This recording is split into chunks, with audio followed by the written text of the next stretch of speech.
Welcome to the Library Roadshow, brought to you by your East Baton Rouge Parish Library and our good friends here at the Around Town Show. I'm Mary Stein, one of the Assistant Library Directors for your library, and this month it's all about programs. We're celebrating the blues and Louisiana history and everything in between. You know, last year the library presented more than 4,000 programs, classes, and events, and we're on track for a similar number this year in 2012. We have a wide range of programs and activities planned for April. As we close the book on Oliver Twist for the Spring One Book One community title and begin exploring several other topics through programs for all ages. And even our Library Friends group is getting in on the action. They're co-sponsoring the Baton Rouge Blues Festival on April 14th. It's all part of the library's mission to preserve and provide access to our past. But before we get started with the Library Roadshow, here's Library Board President Kizzy Payton.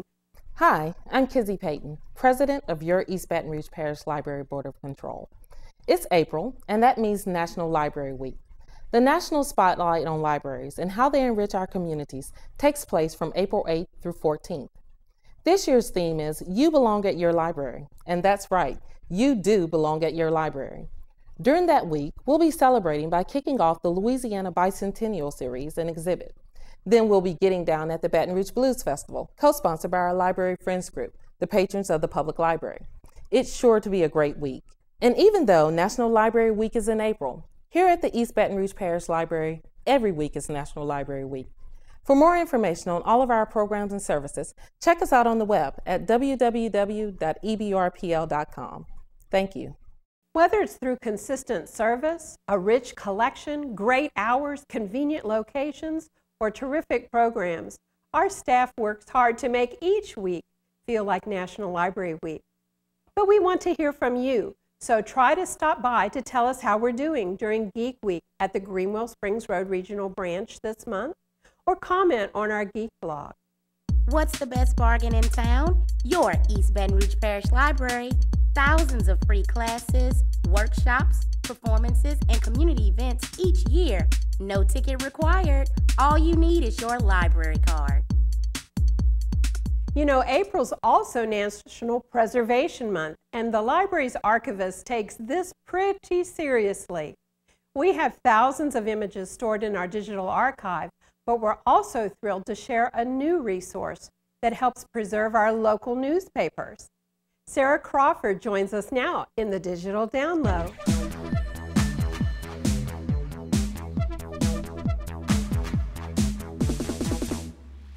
Newsbank is a free online database of newspaper articles and related media from all around the state and country. It's available at our website, ebrpl.com. That's cool, but if you want an even deeper resource for my two favorite newspapers, the New Orleans Times-Picayune and the Baton Rouge Advocate, listen up. Through Newsbank, you can now access digitized pages of these newspapers dating back decades. Not only are the pages displayed on your screen as they appeared in print, but you can search these digitized pages too. You can read articles from the Times-Picayune through the main database all the way back to 1989. And thanks to the Times-Picayune Historical Service, you can also search digitized newspaper pages that date back to 1837. Our regular Newsbank's The Advocate is searchable through 1986, and the digitized version of The Advocate currently dates from 1925 to 1985, with more dates being added all the time. See what the local papers looked like on historical dates in history, such as the day of President Richard Nixon's resignation or reports of the first steps on the moon. To access these special resources, just visit our online databases page at ebrpl.com and click Newsbank. Then visit the Times-Picayune and Advocate Historical Newspapers link. You just need your library card. Back to you, Mary. Thanks, Sarah.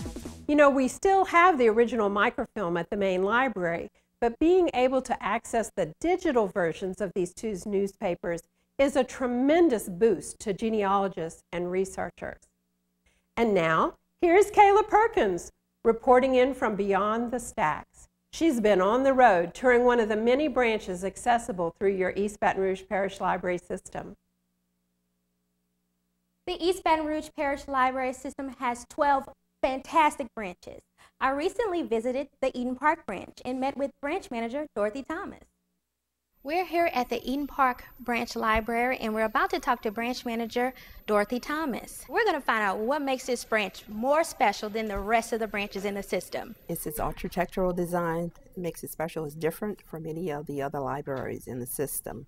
The design has an open design, and the interior design has a theme, and I don't think any other library in the system has a theme. The celestial theme can be seen all throughout the libraries in the chairs, the furniture, the flooring, as well as the signage. As branch manager, Dorothy has a lot to oversee. I wondered what she enjoys most about being branch manager at Eden Park. The connection with the community, and hopefully inspiring staff to be enlighteners of the community, because that's what I seriously believe that libraries are. They are about enlightening the community. The Eden Park branch is located close to 5 different schools. For this reason, in part, Eden Park is a resource for kids. They use the library after school. They come to a lot of the children to meet their parents, to pick them up, and they, while they're here, they use our computers to do their homework and use our resources. This captive audience makes good use of their library, especially the programming offered. We have a display case that's in front of the circulation desk that can accommodate pieces that are 3 to 4 inches high. And whenever someone wants to display something that's larger than that, I allow them to utilize my office because it's an open office. And so that's the second space that they can use. We also have a gallery, and currently we are displaying the artwork of one of our staff persons here who's an artist, Eric O'Neill. If you live in the Eden Park community, you should visit the library. Access to all their educational and entertainment resources is available with a free library card. If you wanted to get a library card, you come into the library. If you're an adult, all you need is some current ID that's, that has your correct address on it. If you're a child, come with your parent, and the parent signs for the card. The parent has to have the ID. It's an easy process. To find out what's going on at the library, you can always give us a call, or you can pick up the source, or you can come to the library, and usually in the departments there are program schedules of what's going on. The Eden Park Branch Library is truly a community resource.